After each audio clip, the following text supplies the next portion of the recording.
Last night's game, I know you missed it because it was late in Eastern time. For me, it was just like a regular at 7 p.m. game. But as I said to you guys, if there was one game that you should be happy you missed, it was last night's game. It was, we won somehow. And I said we should have gotten -2 points for that performance. We had 8 shots over the last 2 periods. And like, if you actually watched, like, Nylander played well.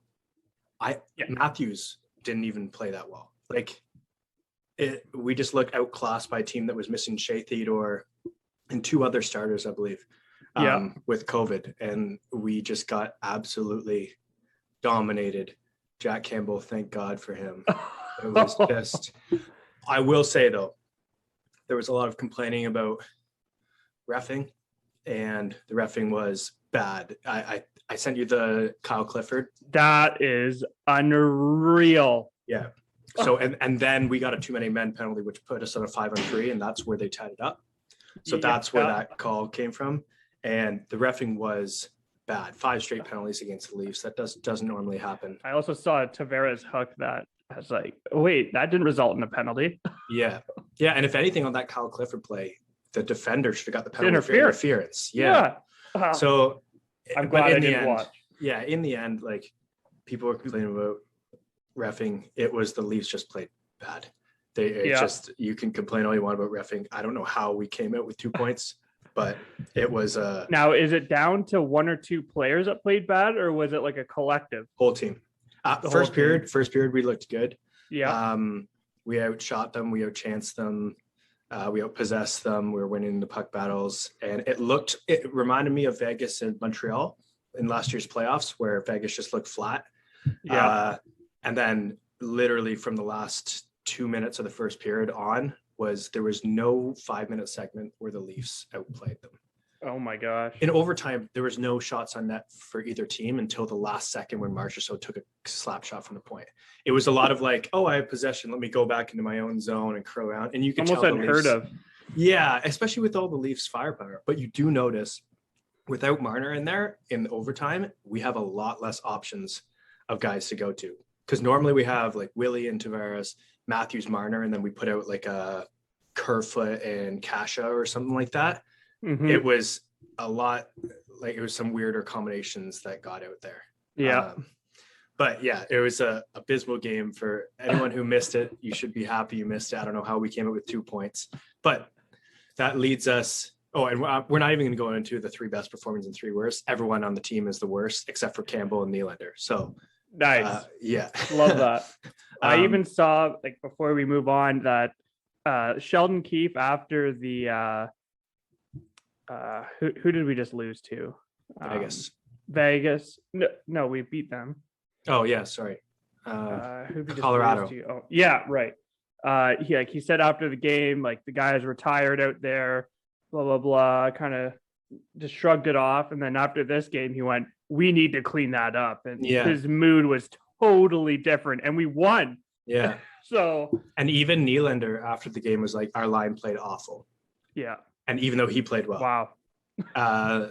Tavares was making some like poor decisions out there. Didn't look fast.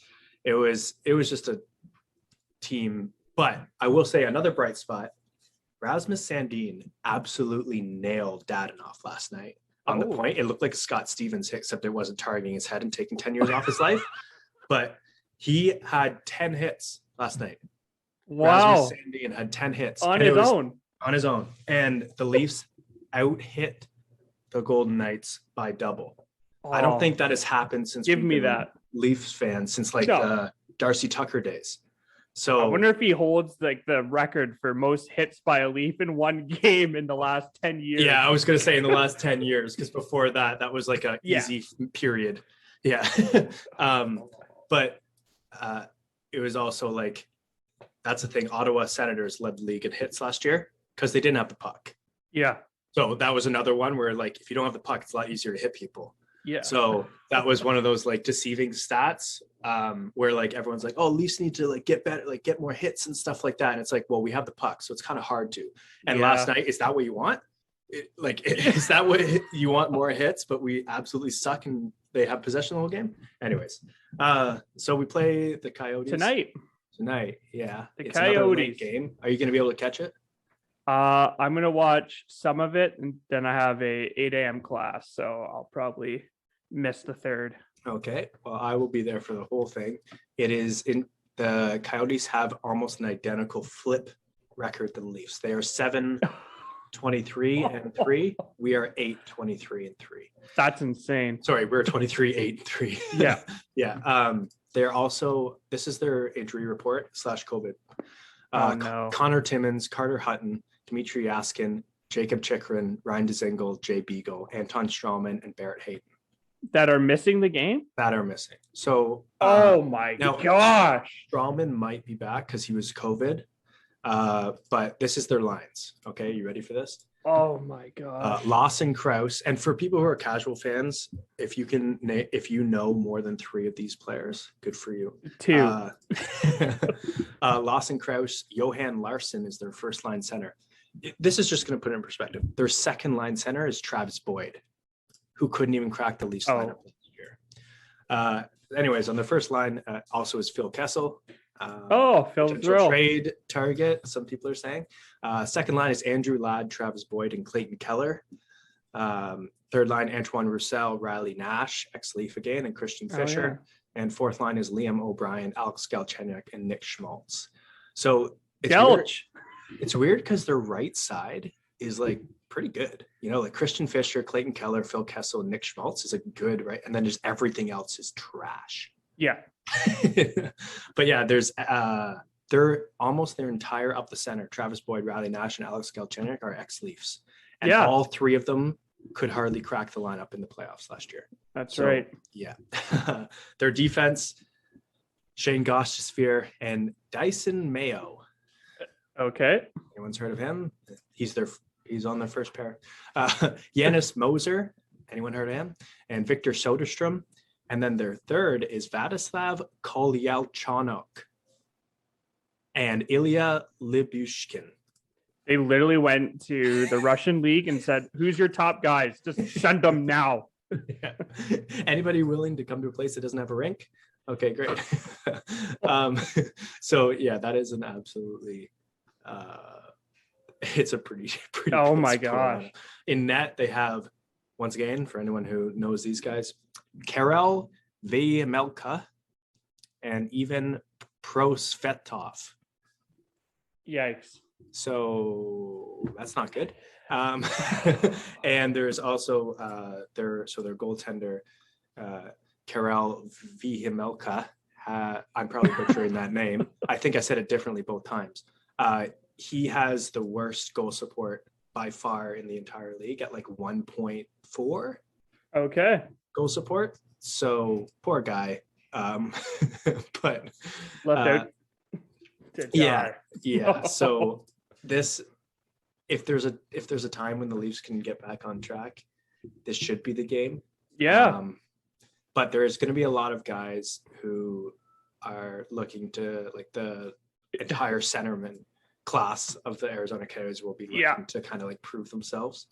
I think a lot of them are going to be playing to like just to show other teams, like, please bring me to your team. Yeah. Even though Riley Nash got put on waivers this year, Travis Boyd and Alex Galchenyuk was a PTO tryout. Oh man, it's just, anyways, if we don't win this, it will be very upsetting. Now, you have especially that we have the same lineup as last night's team, so everyone's pretty much good. I think we're still missing Enval and Marner. This will be the last game they miss. Yep. And Sheldon Keefe came out and said that Peter Mrazek is going to start tonight and that this is sort of like a new season for him. He should very much be looking at it like a fresh start. So all eyes on Peter Mrazek tonight, because that's going to be the biggest storyline. And I mean, after the last 2 games, if there's one thing that, like, we noticed, is that Jack Campbell needs a break. Yes. You know, like how many, I think last night was close to 40 shots and the game before was 51. So he's almost had 100 shots over 2 games. Yeah. So give the guy a break. But yeah, tonight should be a win. My prediction is that the Leafs do dominate, I think that we make it like a 5-1 type game. Yeah. I just want to shout out, you called Mikheyev scoring in all 3 games. Yeah. Now, please say he's going to score tonight. I will say that it's pretty easy. It's like not that much of a bold prediction anymore. He scored 4 goals in 4 games. Oh my gosh. So like at first it was like, wow, like, but now it's like, oh, he's just like a goal a game scorer. He's the best player on the team. So you knew all along. Yeah. My prediction tonight is that Austin Matthews gets 2 goals, and Ilya Mikheyev gets a point. I'm not going to say he gets a goal, point, but he gets a point. Yeah. And what about you?